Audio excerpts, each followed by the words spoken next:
Welcome to the Veritas Forum, engaging university students and faculty in discussions about life's hardest questions and the relevance of Jesus Christ to all of life.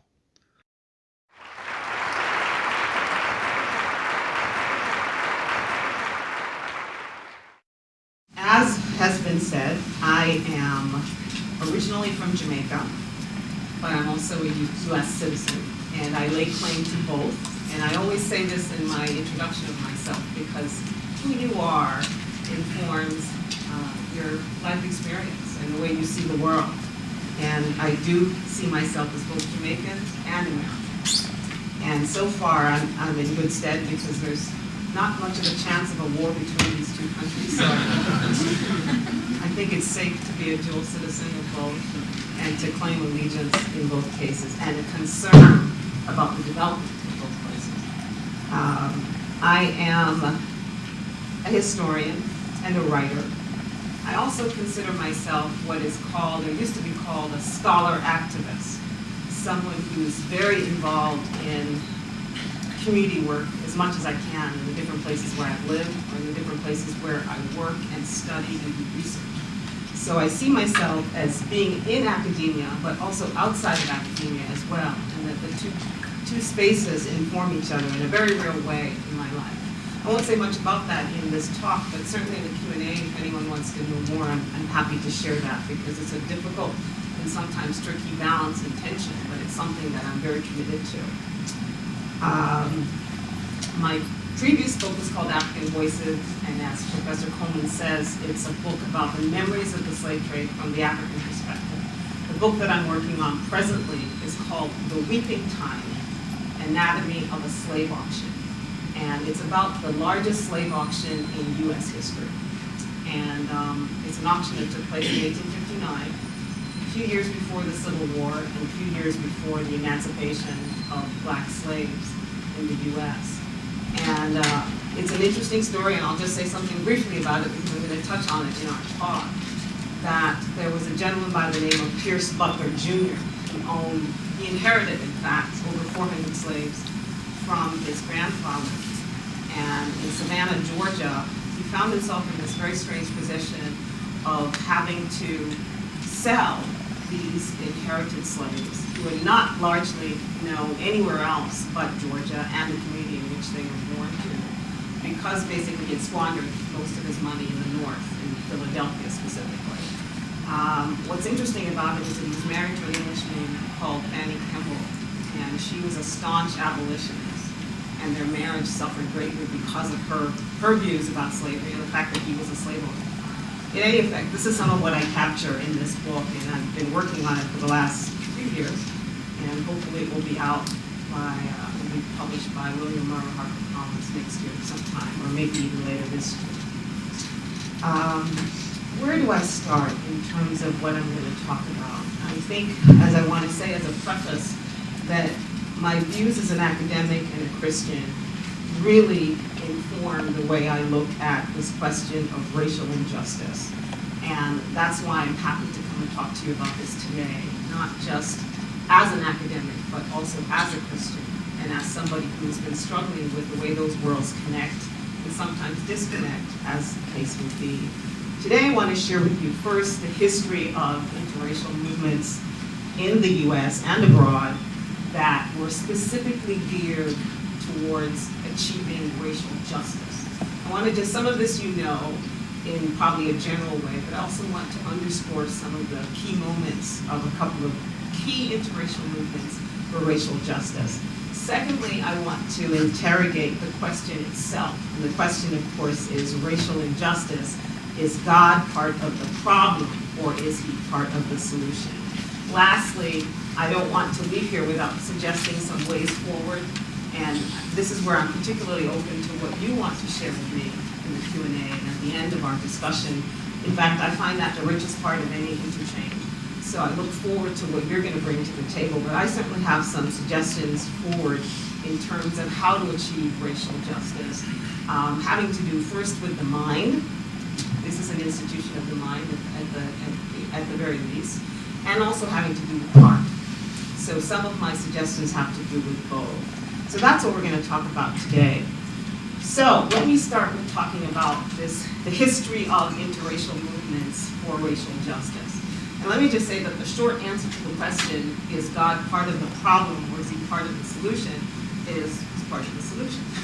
That's the short answer to the question. In my view, based on the history, it's clear that he's part of the solution. And let me just share with you some highlights. First, when I look at God and how God worked out two major movements, the abolition movement, the abolition of slavery, and secondly, the civil rights movement, which of course is ongoing, but in terms of the milestones achieved in the 60s and onwards, it's clear that God was part of the solution in both movements. If we take first the abolition movement, we know, of course, that blacks were, well, sometimes we do not know, so maybe I'm sharing something new for some today, that blacks were in the vanguard of the abolition movement. The abolition movement was something that, from slave uprisings to general resistance on slave plantations, black slaves were always agitating for their freedom, and in so doing, calling for the abolition of slavery. Ex-slaves like the very famous slave Gustavus Vasa, who is also known as Equiano in the literature, wrote important narratives about what it was like to be a slave. He earned his freedom along the way. He was originally from Nigeria, became enslaved in America, earned his freedom, and eventually wrote his own autobiography. And that autobiography was an incredible narrative, important, in fact, in convincing people on both sides of the Atlantic that slavery was, in fact, a terrible evil and that it had to come to an end. He was black, of course, and many of the other ex-slaves were also involved in this effort of both, if not writing their story, then telling their story verbally. And this is something, again, I'm not sure how much this is known, but I mean, literally you had speakers crisscrossing the globe and sharing what it was like to be a slave, sharing what the hardships were like. I think because there were many who still were not convinced that slavery was not a happy lot for black slaves, that they were not, in fact, content with their position, and that it was not of God to have such a particular situation continue indefinitely. At the same time, we know about William Wilberforce, who's most famously given the credit for the abolition of slavery. William Wilberforce, of course, in 1787, formed a committee to push for the abolition of the Atlantic slave trade in the British Parliament. Now, this took many years to accomplish, and it was not accomplished until 1807. So 1787, the effort begins in an official capacity in Britain. But it's 1807 when you actually have the abolition of the Atlantic slave trade. In the meantime, you have works like the life and times of Gustavus Vasa, this ex-slave that I just told you about, who writes his narrative. It's published in the 1790s. And what happens is, he then goes on the lecture circuit, and he's going all over the place. He's being sent all over the place to share his story. The book goes through multiple printings. In fact, it's a bit of a bestseller, in fact. And so you have this narrative and other narratives actually, literally being one of the reasons that many people are convinced on both sides of the Atlantic that, in fact, the slave trade and eventually slavery should come to an end. I mean, it greatly influences the international scene, and it greatly influences the work of William Wilberforce on that official political level. Excellent example, I think, of interracial cooperation, and both coming from a place of Christians, I might add, both Christians, both coming to this from different places, but coming to the same conclusion that the slave trade and eventually slavery had to end. In fact, there's a famous abolitionist slogan, and perhaps you've seen this before. It's a picture of, it's not just a slogan, but it's also an actual emblem where you see there's a picture of a kneeling African man, and he's in chains. And it says, "Am I not a man and a brother?" And so you have this man who's African, and he's in chains, he's clearly a slave, and the emblem says, "Am I not a man and a brother?" And what does that mean? That means, am I not a man? Am I not a human being? But am I not also a Christian brother? So this abolitionist slogan and emblem, even from those times, is trying to suggest that the connection between humanity and Christianity had to be made. That if I'm a black slave and I am a Christian, and I too should be free. I too should participate in the freedom that the Bible offers and that the Bible speaks of. If you shall know the truth, you shall be set free. And so you have this wonderful mix going on where Christianity is absolutely influential. But it's not only influential during this period of time where there's a push for the abolition of slavery and the slave trade, but it's also influential on an interracial level and basis. And that's what I think is important. There's an enormous amount of interracial cooperation that's taking place and that took place during this time, and that in fact made it possible for such an incredible achievement. And I'm only sad that there's not more said about this on so many levels, particularly when you're young and you're at school and you're learning about slavery and the abolition movement. I think this should be more than pointed out. But way before the abolition of the slave trade in 1807, and then obviously later on in the West Indies in the 1830s, the abolition of slavery, and of course here, the abolition of slavery in the 1860s and 1863. Way before that, you had the Quakers, long regarded as kind of pioneers for racial justice.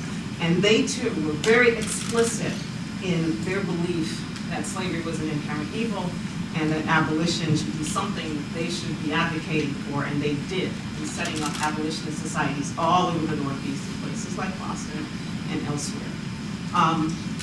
But then again, as I mentioned, there were so many different elements to the abolition movement. Not only just giving you some examples. I mentioned Fanny Kemble, who was in fact, I mentioned that she was the wife of this famous slave trader in southern Georgia. She was also an Englishwoman, and she was a Christian. And the fact that she took a stance against slavery in the 1830s, very, very important milestone. And again, someone that should be a household name as far as I'm concerned, because she took that stance, and it was a risk for her personally. It was a risk for her as an individual. It was a risk as a wife. And the fact that marriage ended in divorce, in large part because she advocated for an end to slavery, and her husband saw his interests as completely tied to the institution of slavery. Lots of wonderful examples. I could go on and on and on. Jonathan Edwards, the famous Congregationalist minister who gave important sermons in the 1790s in New Haven and elsewhere against slavery. Just on and on and on. Again, blacks and whites pushing for the abolition of slavery, pushing for the abolition of the slave trade at different moments. Risking much to do so, I might add. The civil rights movement, that's another case perhaps you're perhaps a little bit more familiar with. We know about Rosa Parks, we know about Thurgood Marshall, we certainly know about Martin Luther King Jr., but how many of us know that, again, this was another interracial movement, and very often a faith movement in terms of the push for racial justice? How many of us know that people like Abraham Joshua Herschel, who was a rabbi and professor at the Jewish Theological Seminary in New York, marched arm in arm with Martin Luther King in 1965 in the March on Selma. He risked his reputation, he risked bodily injury, and all the rest, just like all the other marchers in that march, that famous march on Selma. There were many, many like that. Many who, even if they were not Christians, certainly many who were Christians, but even if they were not Christians, they related somehow to the Christian message. They related somehow to the Christian message of peace and nonviolence, the Christian message of love thy neighbor as thyself. Even that aspect of the Christian message that most of us have more difficulty with than others, and that is to love your enemies, turn the other cheek, which certainly was a hallmark of the civil rights movement. And one of the reasons that it gained its power, that was that in the face of the dogs, in the face of the fire hoses, in the face of the constant threat of being jailed and being jailed, in the face of physical and bodily harm that was done, in the face of people being killed randomly, that in the face of all of that, the answer was not take revenge. The answer was turn the other cheek and love your enemies and prove thereby that there is a God who looks high and looks low, and who will help and bring your cause to its rightful end. So we saw a lot achieved during that time, and I just want to say once again, I think it was important to me for so many different reasons. But one of the things that's critical was the fact that it was an interracial movement, and that it was a movement that involved and included the cooperation of the races, and that was faith-based in so many ways. We also have a wonderful example of Freedom Summer, and I want to use that example because I'm here at Tufts and many of you are undergraduate students. And Freedom Summer, if you don't know or don't remember offhand, was the occasion in which in 1964, when hundreds of college students, much like yourselves, left the comfort of their homes and their schools and literally descended on the Deep South, specifically Mississippi, to engage in voter registration efforts. And again, you know, at great personal sacrifice and sometimes under the threat of bodily harm, became very involved. Half of these students, by the way, were white. Many of them were from the Northeast, unfamiliar with this territory completely, but again, pushing for something that they believed, that they had some glimpse of understanding that they had understood from leaders like Martin Luther King, where the Christian message was being really played out. It wasn't just being spoken. It wasn't just a sermon. It was being played out in the day-to-day activities of the civil rights movement. Another hallmark, Freedom Summer, I think, and another example of an interracial movement, interracial opportunity for racial justice with some kind of faith-based principles at work. So, what do I say? I mean, again, I just want to answer the question very simply. That, you know, yes, there is a history of not only interracial cooperation, but there is a history of interracial cooperation for racial justice, where God is clearly a part of the solution. Now, notice I have not said organized religion is a part of the solution. I've said God is a part of the solution, and the principles in the message are in some way informing these two movements, the abolition movement and the civil rights movement, in powerful, powerful ways. And we're seeing the tenets of the Bible played out in actual reality, which is the best way and the way that they should be in general. In fact, I want to say before I move on that I'm so enamored with this history. I mean, I guess it's obvious because I've spent so many years of my life, sometimes at great personal sacrifice, studying it, teaching it, sharing it, and doing the research.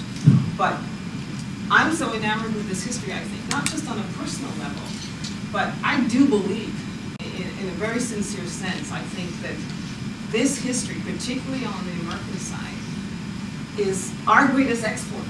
I think it is one of the things, the top 3-4 things that we should feel the most proud of when we look at our history. Looking at history from a long lens, which is what we as historians do, I look at history not just in terms of 200-300 years back, but 200-300 years forward, or 500 years forward.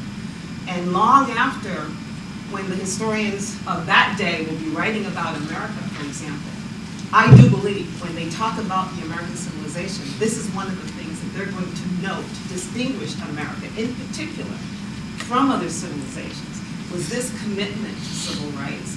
Whether or not it was always accomplished, whether or not we fell short, as we do and we have and we probably still will for many years to come, there's something that I think is very important in this history that speaks to a commitment and an interest in civil rights. And very often there is a faith-based, a Christian faith-based component to it that informs, not exclusively Christian, of course, but very much that message has tended to inform this movement. And I think it's something to be enormously proud of. Long after they won't be talking about, maybe they won't be talking about our iPhone nanos and all those things anymore. Because guess what? Somebody else is going to come up with something better sometime somewhere else. I mean, that's just the way of history. Look at it. At some point, you know, Egypt was great and Greece was great and so forth and so forth. And they have the latest technology. But there's always someone else that's going to come along with greater technology. But this, I believe, is not so simple to replicate, and is in fact something I think we ought to focus more on and ought to have more interest in promoting, not only here but around the world. instead of some of the other things that we promote around the world. But that's another story. So that's the history, a little bit of it. If any of this, some of this is of interest to you, there's more that we can say about it, but I did want to just give you some highlights from my perspective. Now, let's get to the question again. Is racial justice, is God part of the problem or the solution in terms of racial injustice? That's the question. Is God part of the problem or the solution in terms of racial injustice? And I don't have to tell you because you're all students in some way or another, even the professors. I like the fact that Professor Coleman also introduced me as a student. I appreciate that because you're always a student. We're lifelong students. And I do see myself in that way, not just a professor, but also as a student. And I want to say that if you are a good student, and you are throughout your life, you're going to interrogate the question. You're not just going to answer the question, but you're going to interrogate the question. So let's look at that a little carefully.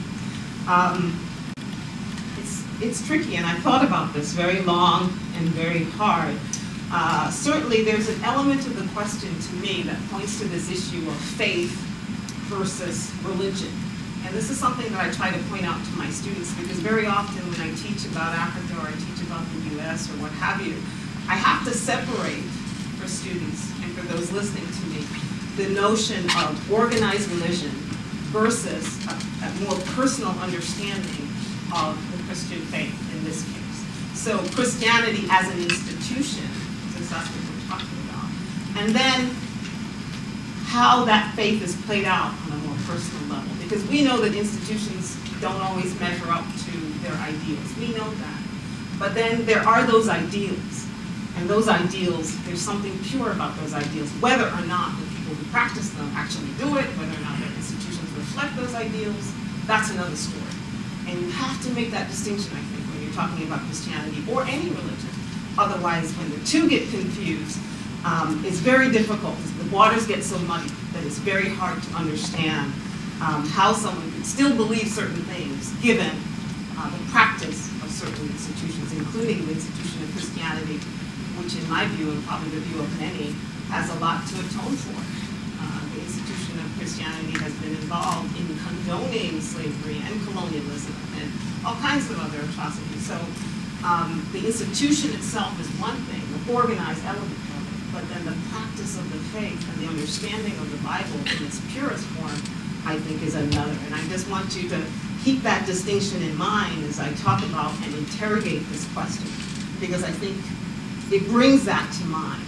It really does. It says, is God a part of the problem, or is he part of the solution? And when I see this question, is he part of the problem? And that's when I start to think, are they really thinking of the institution of Christianity? Because absolutely, the institution of Christianity has been part of the problem. I will say, I will admit that. It has been part of the problem. I can give you just a couple of quick examples. When you, on almost every slave ship that left Europe, or in some cases North America, the slave ships left here too, and came from this region as well. But almost every single slave ship, certainly the ones that left European shores to go to Africa to buy or pick up slaves, whether through purchase or kidnapping or the various different means that were open to them, war and so forth, there was a preacher. There was someone who represented, the organized Christian faith.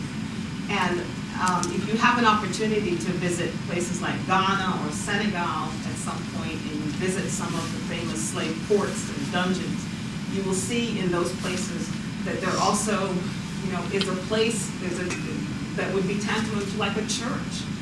These are the places where African slaves were enslaved for months, waiting for that slave ship to come.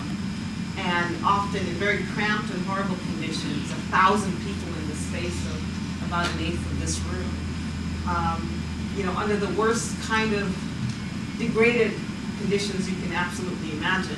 And yet, a stone's throw away is the element of organized religion, which is in fact overseeing some of the activities.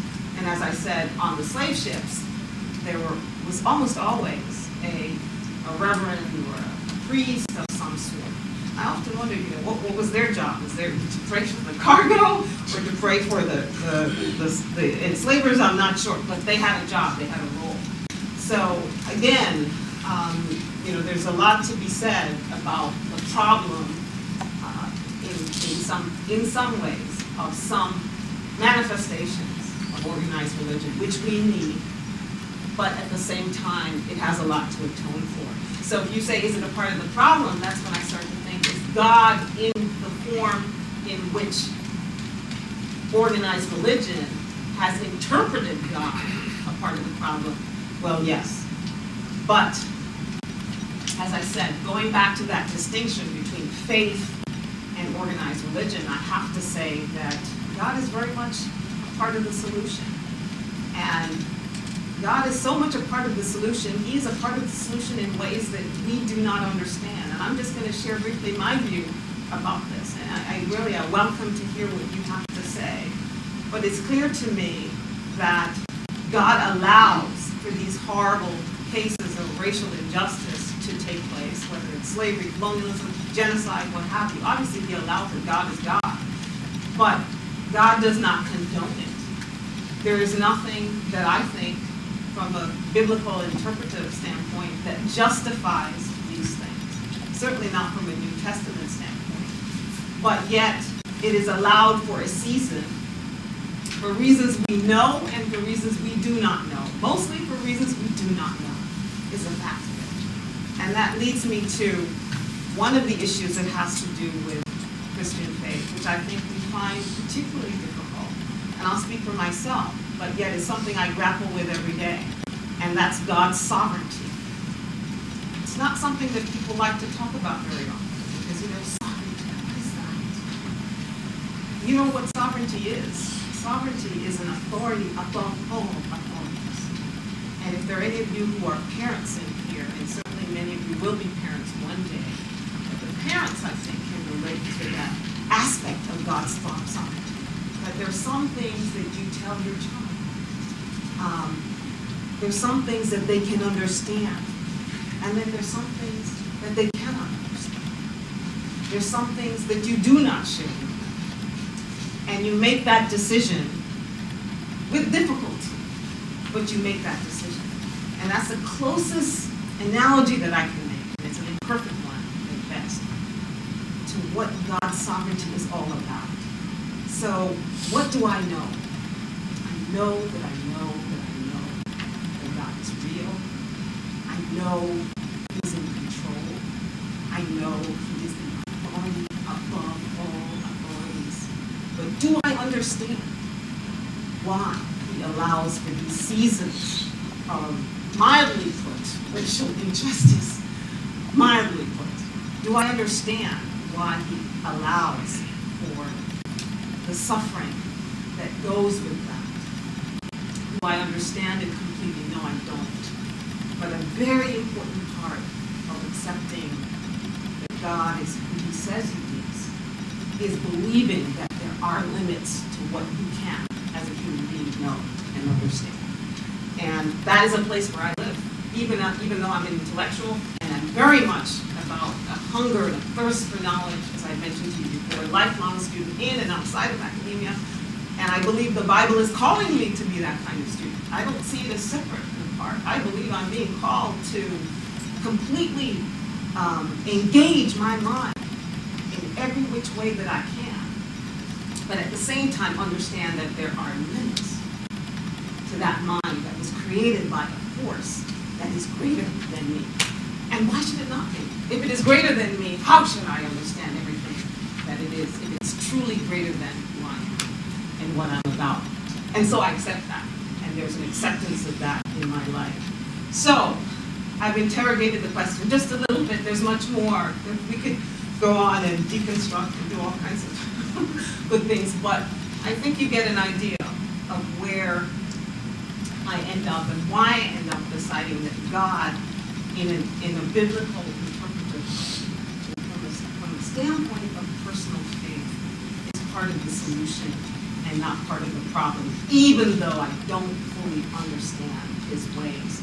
In fact, there's a scripture which says very clearly, your ways are not my ways, your thoughts are not my thoughts. And I wrestle with that, but I accept it. Now let me share with you, and as I'm just going to kind of wrap up here, because as I said, I'm really looking forward to hearing your thoughts and your questions. Let me just suggest some ways forward, if I may, and I humbly suggest them. But I thought about it a lot, as I always do when I'm asked to speak anywhere. The two things that it will touch on is one, the mind, which we've been talking a little bit about, and then secondly, the heart. Certainly in terms of tackling this issue of racial injustice, I strongly believe, and again, I've been advocating for stretching yourself intellectually in and outside of the classroom. So clearly that's important. And I really recommend and would encourage into varsity, if you do not already do so, although I suspect you do so in different ways, to have some focused study groups on this issue. Not everyone is going to take an African American history class or has the opportunity to and so forth. And yet I find that some of this work can be done, maybe in a two, three week modules, in fact, where some of the books, and in fact I have a whole reading list. Yes. It's an occupational hazard if you walk with them even when you're not required to. But I do have some suggested reading, that I think is really important in helping you wrestle with this issue. I don't need to tell you that it's not enough to come to a forum like this to figure out how to answer the question or how to solve, more importantly, not than answering the question, how to solve some of these thorny issues. And I certainly think in terms of the mind, and in terms of, this is an institution of the mind, in terms of what you can do, and very clearly do, and it's a very, not necessarily easy because it requires some of your time, it's not something for credit, it's for life credit, but it won't be for your academic credit necessarily. I think the thought of pulling together some groups that can literally deal with this issue and read some of these books, and even if it's just parts or segments of these books, and then debate some of this together and discuss some of it together. If you're of a Christian orientation, pray about some of it together. I just think it's absolutely important for both non-Christians and Christians alike to really delve deeper into some of this, both historical and contemporary work, but particularly some of the history. Because my personal view is that we approach a lot of these issues almost lightly. And for that reason, it's very hard for us to understand what's going on today, even though we may be interested in what's happening today and some of the issues that we're dealing with today. But without some of this historical precedent, it's very difficult to completely fathom some of the real issues that we deal with in terms of racial justice on a contemporary level. I'll give a quick example. Obviously, President Obama's election is an important milestone, whether you are politically inclined, and I want to say this very carefully, in a very nonpartisan way, whether you are politically inclined to think he should be in the White House and he was the right choice or he should not. I think it's fair to say that most people, certainly most of you here, probably would agree that is an incredible milestone in terms of the civil rights movement. Just on the face of it. Just on the face of it. We're not going any further than that. And again, whether or not you agree or you disagree with his policies, whether or not you voted for him or didn't vote for him, the milestone of having a black man who's married to a black woman whose ancestors, in fact, were slaves, which means his children also direct descendants to slaves. And slaves built the White House. In fact, I have a friend who's working on that book, Slaves in the White House. She's finished it by now because I think it's an important book to share so that people understand that on the very basic level, slaves built that house. And you have a black man there. And I've said to friends personally, and I will share with you, that as long as he doesn't leave there in handcuffs, literally, that's how low my bar is. Forgive me. That's how low my bar is. As long as he doesn't leave the White House in handcuffs, whenever is it that he leaves, that milestone, it stands. And it's powerful. It's absolutely powerful. Again, regardless of policies, regardless, things are not important. And I personally disagree with a number of policies of President Obama, so I'm not saying those things are not important. But again, a milestone, given how much I know of this history, how much I've been living with it, is incredibly powerful. But that said, without the knowledge of the history, which is why I'm making this big plug for some of these focused study groups, you can't really understand why the level of protest that is building up around him at present. And it's yes, it's about the economic recession, and yes, it's about major changes that have taken place, I think, in America in just the last year and a half since his election. Yes, that's important, but I do think, without a doubt, that if you go back to 1870, and you go back to a time in Reconstruction when blacks finally had the right to vote, and when they had the right to vote in the South, what did they do? They voted in a lot of black politicians. That's what they did. They voted in a lot of, in some cases, ex-slaves became congressmen. That was on the state level, on the federal level. It was a very, very critical time. And immediately after, you had this incredible backlash. Here they were, this milestone, great import, that only a short decade after the end of slavery, and you have blacks in officialdom. How incredible that was, too. Even more incredible than this is. That was incredible. But you have this enormous backlash from the South. You just could not accept, just as half the country still cannot accept, the fact of this minor, if you will, if not major revolution. And so I think there's something to be said about that. It's not a one-to-one distinction, but it doesn't surprise me that there are groups forming and reforming and trying to figure out, why does this upset the cookie jar? Why is this so different from anything that has come before? Why is it, why must it be brought down? Why must it not stand on some level? That's my view, that there's something, that the historical piece can be very, very helpful in understanding. In fact, many of those black politicians, by the way, were thrown out of power because what happened during that Reconstruction era is that, there were so many roadblocks that were then placed against blacks for voting that, they could not come back into power. And then there were many different regulations that were set up that limited their power while they were in power. So it was an incredibly hopeful time. It was an incredibly sad time at the same time in terms of the progress for racial justice. And I think it's informative, and it informs some of what we're doing on now. Anyway, that's the mind, and I can say more about that. But let me say now and end with, I think I'm still doing not too bad in terms of time. I don't want to go on too much. Let me say something about the heart and some of the ways forward in terms of thinking about suggested solutions and ways that you can be involved. And because I don't educate our way out of this problem. I think education is only part of the solution. I think it's very important to have this background and to know more and to learn more and to be committed to that. But I know from my own personal experience that education has its limits. And I'll just share with you briefly some of that experience. When I was a graduate student, I was, of course, delving into many of these books on slavery and the slave trade. And I must have read hundreds of books on the subject. All different stages in preparation for my PhD exams, and preparation for my dissertation. I read an enormous amount of primary sources all over the world. I speak a couple of other languages, so I read them in a couple of other languages. I mean, just read widely in the subject. And there's something about delving so deeply into such a horrific period in many ways that brings about a lot of personal anger, paranoia, even suspicion.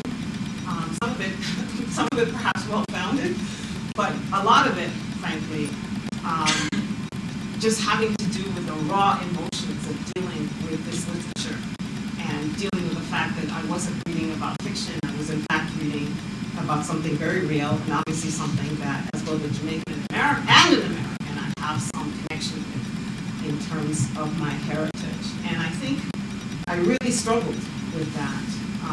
I struggled with, not so much at my school at the University of Pennsylvania and dealing with the academics there who were largely very supportive, I might add. But when I went to conferences and all the other academic settings that I had to deal with, which were mostly white, and the field was mostly white at the time, I really struggled with that. I struggled with the anger. I struggled with the suspicion. I felt very, very isolated, in fact, not a part of the group, and not even necessarily wanting to be a part of the group. And what I had to come to as a Christian, and I came, in my Christian life, I came to a major milestone literally 1 month before my dissertation was approved in 1998, and before I actually got my degree later that year. I had to come to a very important conclusion, that it wasn't just what I was achieving. It was about how I lived my life. Very simple principle. Very, very simple principle. That it wasn't just what I was achieving in terms of getting this degree, in terms of later on writing a book, becoming a teacher, this and this and that, all these different things. The so-called trappings of success. But it was how I lived my life. In terms of what mattered to God, it was my Christian walk that mattered. It was how he could and would use me for his greater glory in some small way or some bigger way, whatever it is that he wanted to do. And I really had to grapple with how he was going to use my heart, in other words. So beyond my mind, how would he use my heart? Would I be available to him? Would my heart be available to God to use me in whatever the spheres that he wanted to use me in? And it was a very, very critical time for me. And this was the way that I wrestled with the anger, the suspicion, the paranoia. This is the way that I was able to lay it to rest as a person of color in America and in a field that, once again, was somewhat isolated. And I think would be isolating for anyone in that position, in such a minority position. But again, this is the way I dealt with it. This is the way that I, in effect, helped me to overcome some of this history on a personal level, so that I could lay to rest all of that. I could learn it all and understand it all as much as I was able, but at the same time, leave some of those fears, leave some of that anger behind. And remember that God was calling me to interrelate with some of those same white academics in my field by the way that I lived, not just the work, but by the way that I lived. The way that I talked, the way that I communicated, the way that I really lived when no one was watching. That's what was important to God. That's what God showed me. That's what he wanted, was my heart. Not just the accomplishments. It's great. He's used them. That's why I'm here today. He's used them, and he's used them in ways that I'm humbly and incredibly grateful. But I do think at the end of the day, it's not about what job I have, what position I have, how many books I've written, my children, my house, my marriage, whatever. It's not those things. It's not those things. It's about how I live, and is that a witness for his greater glory? And I pray every day. I know I fall short many, many, many times, but I pray that I'm somehow on that path. And that's how I want to end, just to lastly say that God can use your heart.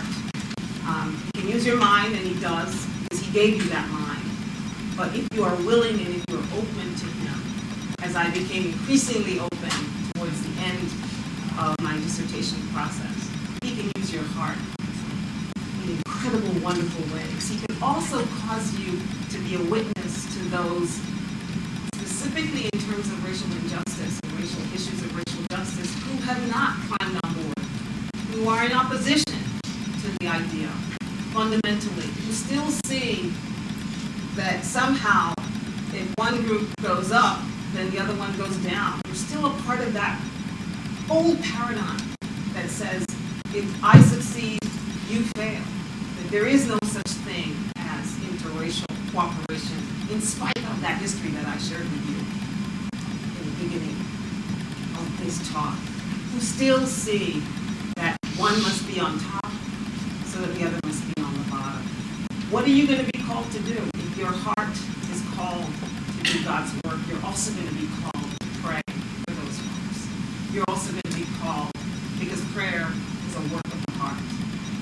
So education, you can educate all you want, but at some point, prayer is going to have to be an element in it and in this work. At some point, I believe, this is where we can humbly partner with God in the working out of his righteousness, in the working out of the way he ideally sees this world in our capacity. And this surely would include an end to racial division and racial injustice. So I ask you to consider once again how God can use your mind and how he can use your heart in bringing an end to what we so sorely want to see, which is an end to racial division and injustice, not just here, but as I mentioned, all around the world. I thank you for your assistance in this.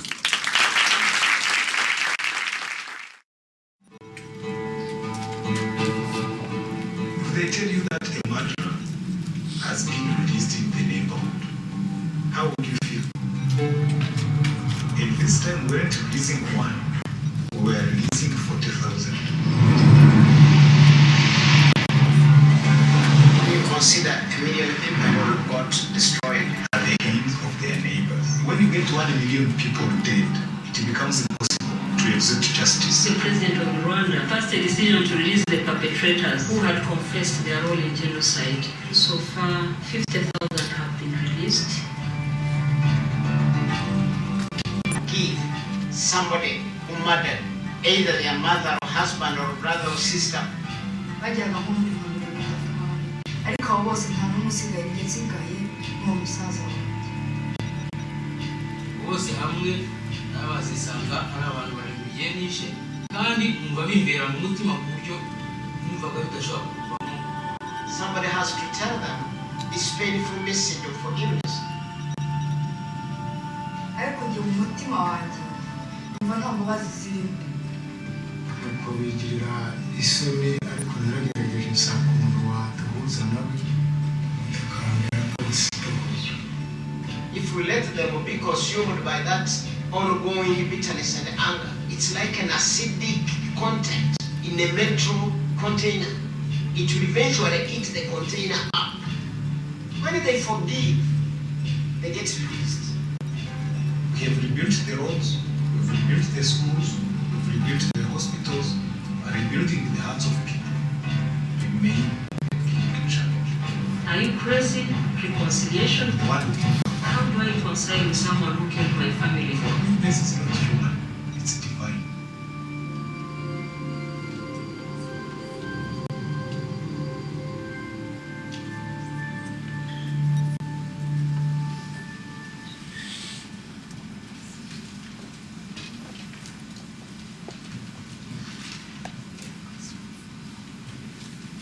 So at this point, if you have any questions, if we can pass them to people walking around, and those will be given to Mr. Beach.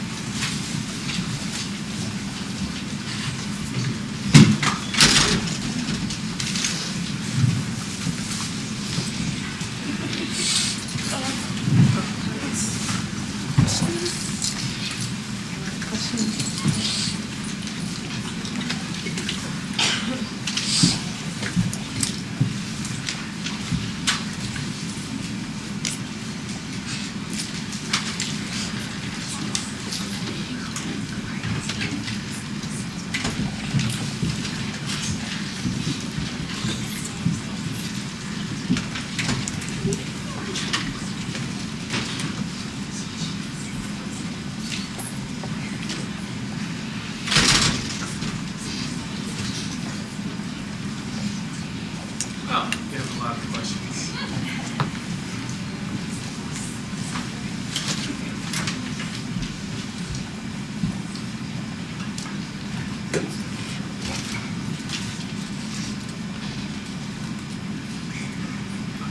While I continue to sort through these questions, I'm going to start with this question.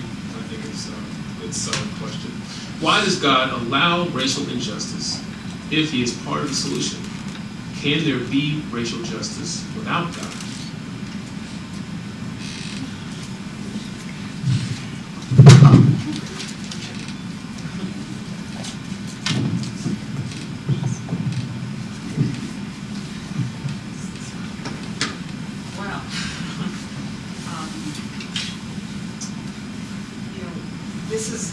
this is some of what I was trying to speak to a little bit when I was talking about this whole question of what we know and what we do not know.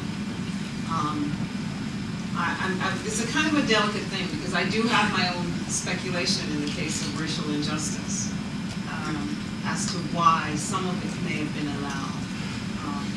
But it's a very delicate issue. And I think where I want to end up more than anything else is once again with this issue of God's sovereignty.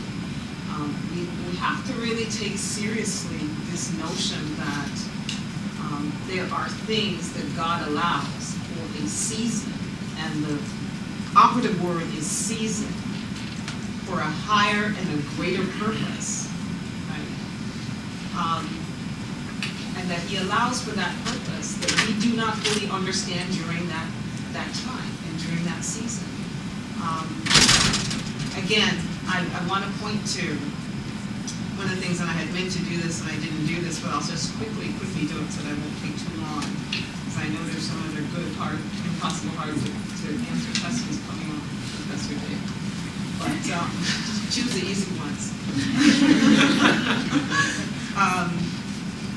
If you know the story of Job, for anyone who doesn't, let me just quickly tell you. The story of Job is that Job was this righteous man, and he had children and a family, and all was good in his house. And then, Satan comes to God and says, I want to test this one. I want to see just how righteous he really is. And God says, okay, but don't kill him. And so Job goes through the worst than anybody. He loses a lot of his family. He has sores all over his body. I mean, it's the worst things that could possibly happen to a man. He loses his riches and so forth. And then Job, of course, during all of this, does not question God, although he has questions, but he does not fully and completely lose his trust and faith in God, but he does have questions.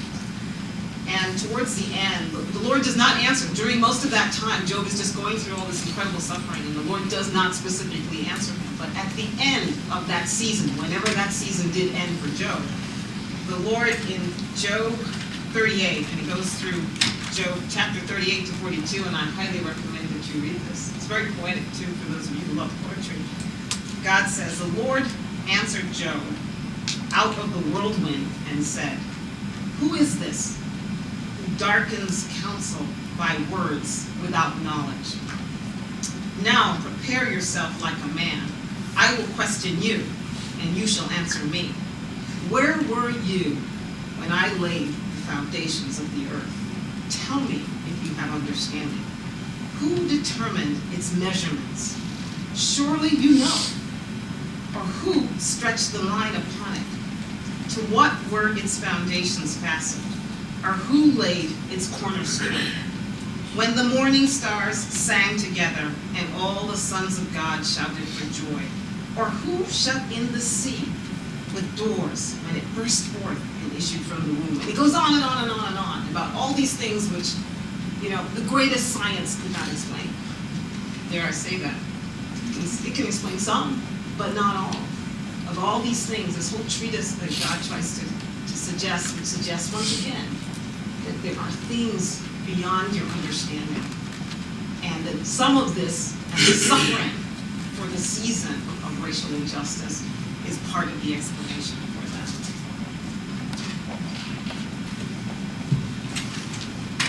Easy one. What does a racially equal society look like? That's easy compared to these questions I'm giving to you. Deep minds and hearing that. What does it look like? I tell you what, in my mind, it looks like, in my view, it's a society that is firstly jointly formed. The society that we live with now,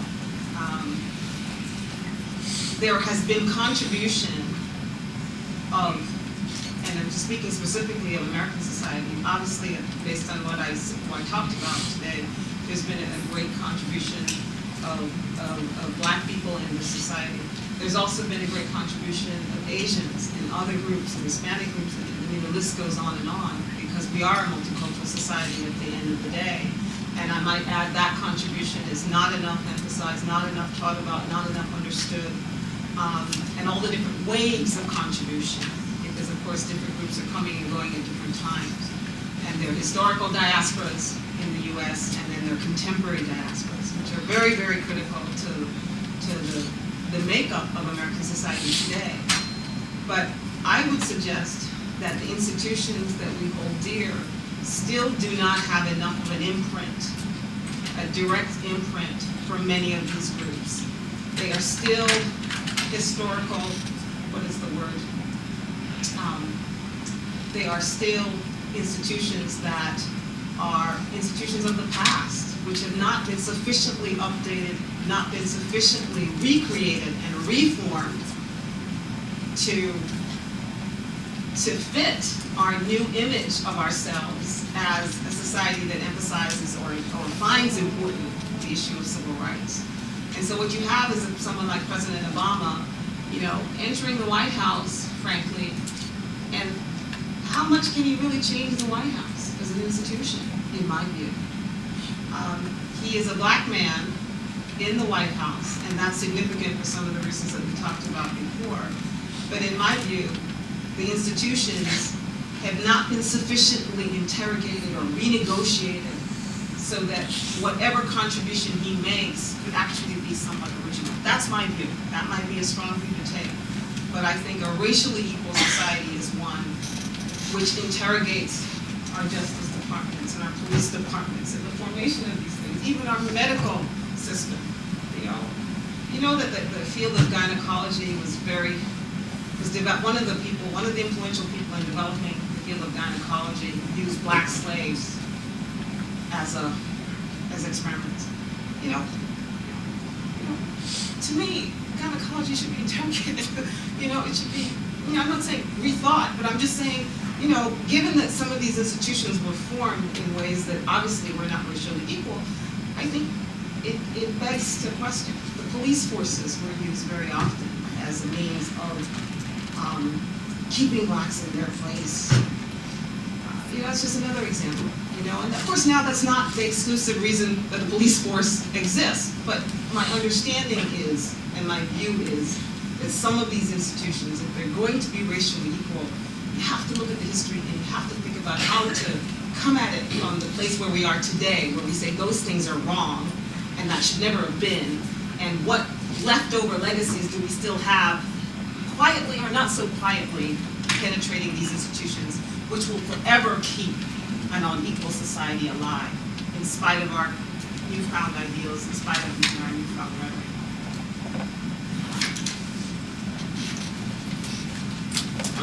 This should be a quick question. What is the most surprising thing that you have learned in your studies on racial injustice, and/or God, and why? Most surprising. It's a good question. It's hard. So many things are surprising. I think one of the things that was surprising was what I mentioned before, because I often mention it, was the whole notion of preachers or priests being on the slave ships and in the slave dungeons. I think the notion of that was very scary to me. The level to which there was kind of a sanction of this institution in a bizarre way. That was certainly one thing. But also some of what was surprising is, again, some of what I shared about, and this is not to be simplistic, but that there were many conscientious people, individuals, beyond the institutions. Again, there were significant numbers of conscientious individuals who were proponents of racial justice at a time that involved great risks. I think it still involves risk, but certainly not as it did before, and great personal risk. And I think I'm inspired by those people. Particularly those people of God who understand that you have to sometimes count the cost, and that it's well worth living that life, and there's greater meaning to that life, even if there's sometimes some great sacrifice of a personal level, whether it's money or marriage in the case that I told you about, or what have you. There's some great sacrifices that are involved.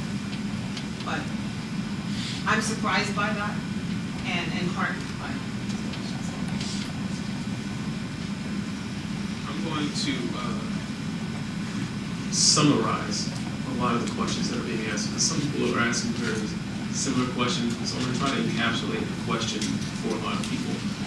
And I think you've already answered it in some ways, so I'll set it up that way, and that there is a difference between organized religion and its practice, and there is a difference between faith and religion itself. But that being said, a lot of people are asking questions centered around the Bible's mentioning of slavery, and therefore the justification of slavery in the past, and how Christians justified the idea of slavery, and how do we attack that versus the same Judeo-Christian religion speaking out against slavery. If you want to know more about that, then I think one of the things that I want to suggest in your, if you take me up on the challenge to have some focused study groups, is to look at, there's a whole body of literature, and past professor, and I know is very familiar with this, called Liberation Theology. And very important body of literature that, not all of which you will agree with or find even completely interesting, but some of it, I think. Some of it, I think, you'll find certainly it answers this very question. How does the same institution that was an active part, or at least a tacit, in some cases, part of some of this injustice and promoting this injustice or condoning this injustice, how does it then be a part of the liberation of the same people who suffered so greatly as victims? And I want to add, in my view, the victims are not just black. I think in this case, talking historically, they're also white, because I think it's a terrible, terrible, terrible thing for a preacher to stand in a pulpit, a hallowed place, and to preach a false doctrine from the Bible, so that his white parishioners go away thinking that there's something okay with slavery and racial injustice, and he leads them astray in so doing, and he condones and promotes their behavior. So it's blacks are victims and whites are also victims too, obviously one more than the other in an obvious sense. But I think that it's a really good question. How can the same institution be a part of the liberation? And I want to go back to, there's a book that I want to suggest. It's called Roll, Jordan, Roll, and it's written by Eugene Genovese. And it's a book about slavery, but it's also a book about religion, and it's a book about the Christian faith and how that played out during this period. And there's some wonderful quotes there from slaves that were caught in different ways, whether it was from some slave narrative or letter or what have you, but that are now brought to light because of this research work that Genovese was kind of one of these top scholars on the issue wrote about. And I'll give you an example, and it's not a direct quote because I don't have it here in front of me, but there's a dialogue, a moment was captured during the period of slavery, of a dialogue between, it might have been, if I'm not mistaken, like a freedman's agent or even maybe a slave agent himself, but it's some dialogue between a black slave and someone else, and he's talking about his experience with Christianity, with his faith. And he says very clearly, my master says, I'm not free. My master says, I'm a slave. But my Bible says, he who the Son sets free, the Son Jesus sets free, is free indeed. My Bible says that when I'm baptized, I'm free.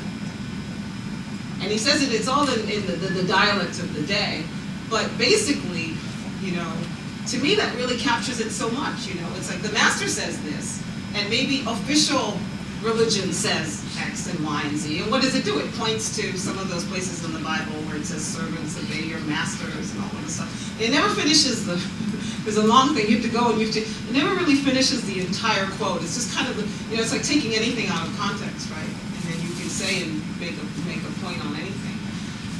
It points to the parts that conveniently seem to help the case of slavery is condoned or slavery is okay. Not mentioning that, God sees us all as his servants, and that ultimately it's about serving God. That the way you behave, whether you're a slave or free, is about serving God. If that is your condition for a moment, for a season, it's still about serving God. And what does God say about that position? It's not a permanent position, and it's certainly not a position that I think there's anywhere in the Bible that really condones that. There's too much here that talks about God not being a favorite, not having favorites, not being a respecter of persons, not privileging one group over the next. There's too much here of God talking about us coming out of one blood. Out of one blood, all of us that are here were formed. There's just too much to contradict some of those other passages. And so even that slave in his unlearned way knew this. And we have so much more at our disposal, I think, in the Word to understand this notion of freedom being an essential tenet and principle of the Christian faith, regardless of what we as people and institutions may do. Freedom is the essence, I think, of the Word of God. I want to just mention one other book, and it's called The Blessing of Africa. And it's another book, it's actually put out by the University Press, which talks a lot about this issue of the way that the African or the Black has been treated in the Bible. And it gives a very well-rounded picture of this in lots of quotes and references, which again prove just what I'm saying, I think effectively in a very well-studied, well-researched way. We're out of time, and I know that there were some questions. There were lots of great questions. If you have the opportunity to attend is there an after thing? If you still want to stick around and get a chance to ask Dr. Bell your questions, if she has time to answer it, I'm sure she will try to, because the Veritas forums are just great for sparking thought and sparking conversation, but of course we can't answer fully all the questions, even the ones that were asked and answered in the short time we have. So continue to ask questions, continue to think, continue to talk about these issues. We want to thank one more time Dr. Bailey for coming out tonight.